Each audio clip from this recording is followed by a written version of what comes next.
தொடர்ச்சியாக இந்த மாதிரியான அவதூறுகளை பரப்பி கொண்டு தளபதி விஜய் அவர்கள் எங்கள் குடும்ப நிகழ்வு நாங்கள் ஆடும் பொழுது இது ஒரு பெரிய சர்ச்சையாக நீங்கள் மாற்றுறீங்க, அதை ஒரு இதாக செய்கிறீங்கனாக்கா, இங்கிட்ட ஒரு 12 கட்சி, இங்கிட்ட ஒரு 13 கட்சி, 25 கட்சி சேர்ந்து ஒரு நபரை எதுக்குடா எதிர்க்கிறீங்கன்னு பார்த்தாக்கா, இந்த நபர் நல்லது செய்ய வந்துட்டார் மக்களுக்கு.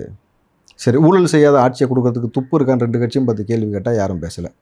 இன்றைக்கி ஊடக போர்வையில் உட்காந்துக்கிட்டு பேசக்கூடிய நபர்களாக இருக்கட்டும், ஊடகவியலாளர்கள்ன்ற போர்வையில் உட்காந்து பேசக்கூடிய நபர்களாக இருக்கட்டும், எங்களை எதிர்த்து எங்களுக்கு எதிராக கேள்வி கேட்கக்கூடிய நீங்கள், விஜய் அவர்கள் வந்து இதை பற்றி பேசலை, அதை பற்றி பேசலை, விஜய் அவர்கள் வந்து ப்ரெஸ் மீட்டே வைக்கலை, ப்ரெஸ் மீட்டை சந்திக்கலை, விஜய் அவர்கள் வந்து இந்த கட்சியை பற்றி பேசலை, அந்த கட்சியை பற்றி பேசலைன்னு ஊடகமும் மொத்தமும் நான் சொன்ன அந்த ஆண் நிறுவனம் கொடுக்குற அஜெண்டா வாங்கிட்டு பேசுகிறாங்கன்ட்டு எல்லாரும் எங்களை கேள்வி கேட்டல.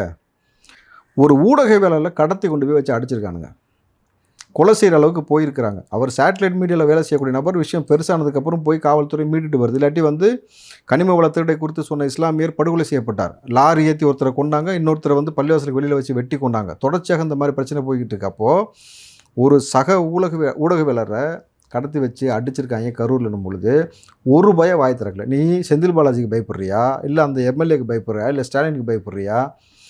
இது எப்படி ஊடக தர்மம்னு இருக்குல்ல. நீங்கள் ஆளுகிற கட்சி செய்யக்கூடிய தவறுகளையோ, ஆளுகிற கட்சியை சார்ந்த எம்எல்ஏவே இந்த வேலைகளை செய்கிறாருன்னும் பொழுது அதை குறித்து கேள்வி கேட்க துப்பு இல்லாதவன் இங்கே ஏன் வரீங்கன்னு